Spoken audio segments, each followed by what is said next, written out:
انہوں نے آتے ہی کہا اقرا یعنی پڑھیں۔ آپ نے فرمایا میں نہیں پڑھ سکتا یعنی میں پڑھا لکھا نہیں۔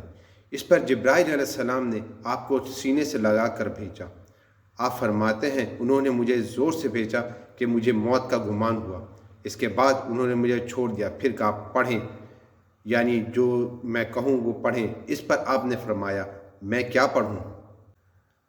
تب جبرائیل علیہ السلام نے سورہ الگ کی یہ آیت پڑھی۔ ترجمہ: اے پیغمبر صلی اللہ علیہ وآلہ وسلم، آپ پر جو قرآن نازل ہوا کرے گا اپنے رب کا نام لے کر پڑھا کیجیے، یعنی جب پڑھے بسم اللہ الرحمن الرحیم کہہ کر پڑھا کیجیے۔ جس نے مخلوقات کو پیدا کیا، جس نے انسان کو خون کے لوتھڑے سے پیدا کیا، آپ قرآن پڑھا کیجیے۔ اور آپ کا رب بڑا کریم ہے، جو چاہتا ہے عطا کرتا ہے، اور ایسا ہے جس نے لکھے پڑھوں کو قلم سے تعلیم دی اور عام طور پر انسانوں کو دوسرے ذریعوں سے ان چیزوں کی تعلیم دی جن کو وہ نہیں جانتا تھے۔ آپ فرماتے ہیں میں نے ان آیتوں کو اس طرح پڑھ دیا جس کے بعد وہ فرشتہ میرے پاس سے چلا گیا۔ ایسا لگتا تھا گویا میرے دل میں ایک تحریر لکھ دی گئی ہو، یعنی یہ کلمات مجھے زبانی یاد ہو گئے۔ اس کے بعد آپ گھر تشریف لائے۔ بعض روایت میں آتا ہے کہ جبرائیل علیہ السلام جب غار میں آئے تو پہلے انہوں نے یہ الفاظ کہے تھے، اے محمد صلی اللہ علیہ وسلم، آپ اللہ کے رسول ہیں اور میں جبرائیل ہوں۔ آپ کی گھر تشریف آوری سے پہلے سیدہ خدیجہ رضی اللہ تعالیٰ عنہ نے حسب معمول آپ کے لیے کھانا تیار کر کے ایک شخص کے ہاتھ آپ کے پاس بھجوا دیا تھا، مگر اس شخص کو آپ غار میں نظر نہ آئے۔ اس شخص نے واپس آ کر یہ بات سیدہ خدیجہ رضی اللہ تعالیٰ عنہ کو بتائی۔ انہوں نے آپ کی تلاش میں آپ کے عزیز و اقارب کے گھر آدمی بھیجے، مگر آپ وہاں بھی نہ ملے۔ اس لیے سیدہ خدیجہ رضی اللہ تعالیٰ عنہ پریشان ہو گئی۔ وہ ابھی اسی پریشانی میں تھیں کہ آپ تشریف لے آئے۔ آپ نے جو کچھ دیکھا اور سنا تھا اس کی تفصیل سیدہ خدیجہ رضی اللہ تعالیٰ عنہ سے بیان فرمائی۔ حضرت جبرائیل علیہ السلام کا یہ جملہ بھی بتایا کہ اے محمد، آپ اللہ کے رسول ہیں۔ یہ سن کر سیدہ خدیجہ رضی اللہ تعالیٰ عنہ نے کہا آپ کو خوشخبری ہو، آپ یقین کیجئے، قسم ہے اس ذات کی جس کے قبضے میں میری جان ہے، آپ اس امت کے نبی ہوں گے۔ پھر سیدہ خدیجہ رضی اللہ تعالیٰ عنہ آپ کو اپنے چاچا زاد بھائی ورقہ بن نوفل کے پاس لے گئی۔ غار والا سارا واقعہ انہیں سنایا۔ ورقہ بن نوفل پرانی کتابوں کے عالم تھے۔ ساری بات سن کر وہ پکار اٹھے، قدوس قدوس، قسم ہے اس ذات کی جس کے قبضے میں میری جان ہے۔ خدیجہ، اگر تم سچ کہہ رہی ہو تو اس میں شک نہیں، ان کے پاس وہی ناموس اکبر یعنی جبرائیل آئے تھے جو موسیٰ علیہ السلام کے پاس آیا کرتے تھے۔ محمد اس امت کے نبی ہیں، یہ اس بات پر یقین کر لیں۔ قدوس کا مطلب ہے وہ ذات جو ہر عیب سے پاک ہو۔ یہ لفظ تعجب کے وقت بولا جاتا ہے، جیسے ہم کہہ دیتے ہیں اللہ اللہ۔ ورقہ بن نوفل کو جبرائیل کا نام سن کر حیرت اس لیے ہوئی تھی کہ عرب کے دوسرے شہروں میں لوگوں نے یہ نام سنا بھی نہیں تھا۔ یہ بھی کہا جاتا ہے کہ ورقہ بن نوفل نے آپ کے سر کو بوسہ دیا تھا اور پھر کہا تھا کاش میں اس وقت تک زندہ رہتا جب آپ لوگوں کو اللہ تعالیٰ کی طرف سے دعوت دیں گے، میں آپ کی مدد کرتا، اس عظیم کام میں بڑھ چڑھ کر حصہ لیتا۔ کاش میں اس وقت تک زندہ رہوں جب آپ کی قوم آپ کو جھٹلائے گی، آپ کو تکلیف پہنچائے گی، آپ کے ساتھ جنگیں لڑی جائیں گی اور آپ کو یہاں سے نکال دیا جائے گا۔ اگر میں اس وقت تک زندہ رہا تو آپ کا ساتھ دوں گا، اللہ کے دین کی حمایت کروں گا۔ آپ یہ سن کر حیران ہوئے اور فرمایا میری قوم مجھے وطن سے نکال دے گی؟ جواب میں ورقہ نے کہا ہاں، اس لیے کہ جو چیز آپ لے کر آئے ہیں اسے لے کر جو بھی آیا اس پر ظلم ڈھائے گئے۔ اگر میں نے وہ زمانہ پایا تو میں ضرور آپ کی پوری مدد کروں گا۔ ورقہ نے حضرت خدیجہ رضی اللہ تعالیٰ عنہ سے یہ بھی کہا تمہارے خاوند بے شک سچے ہیں، در حقیقت یہ باتیں نبوت کی ابتدا ہیں، یہ اس امت کے نبی ہیں۔ لیکن اس کے کچھ ہی مدت بعد ورقہ بن نوفل کا انتقال ہو گیا۔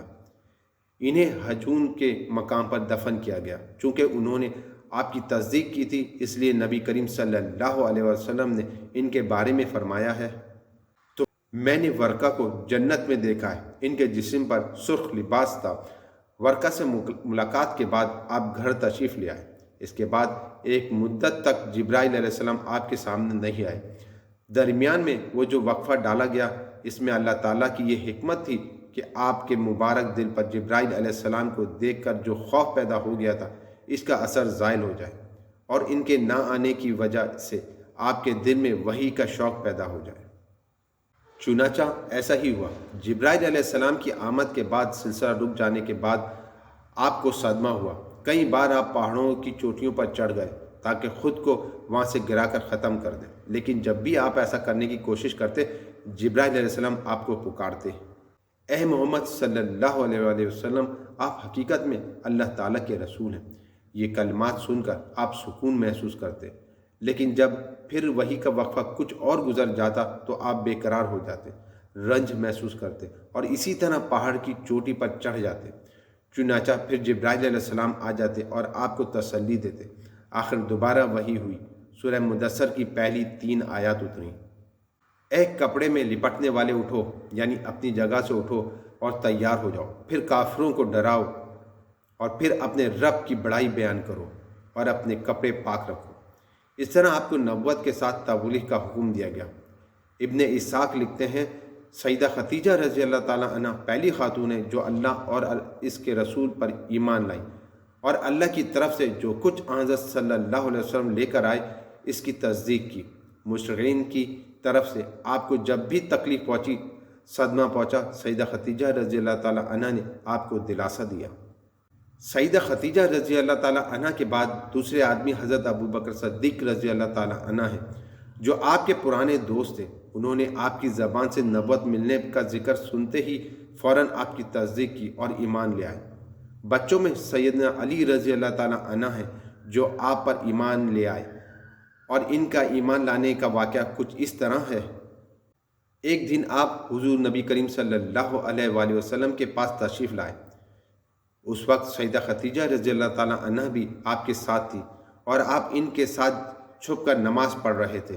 انہوں نے یہ نئی بات دیکھ کر پوچھا، یہ آپ کیا کر رہے ہیں؟ نبی کریم صلی اللہ علیہ وآلہ وسلم نے ارشاد فرمایا، یہ وہ دین ہے جس کو اللہ تعالیٰ نے اپنے لیے پسند فرمایا ہے اور اس کے لیے اللہ تعالیٰ نے اپنے پیغمبر بھیجے ہیں۔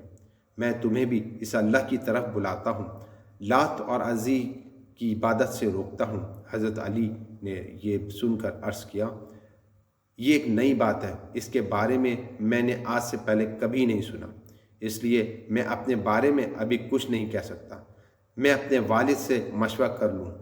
ان کا جواب سن کر آپ نے ارشاد فرمایا، علی، اگر تم مسلمان نہیں ہوتے تو بھی اس بات کو چھپائے رکھنا۔ انہوں نے وعدہ کیا اور اس کا ذکر کسی سے نہ کیا۔ رات پھر سوچتے رہے، آخر اللہ تعالیٰ نے انہیں ہدایت عطا فرمائی، سویرے آپ کی خدمت میں حاضر ہوئے اور مسلمان ہو گئے۔ علماء نے لکھا ہے اس وقت حضرت علی رضی اللہ تعالیٰ عنہ کی عمر 8 سال کے قریب تھی۔ اس سے پہلے بھی انہوں نے کبھی بتوں کی عبادت نہیں کی تھی۔ وہ بچپن ہی سے نبی اکرم صلی اللہ علیہ وسلم کے ساتھ رہتے تھے۔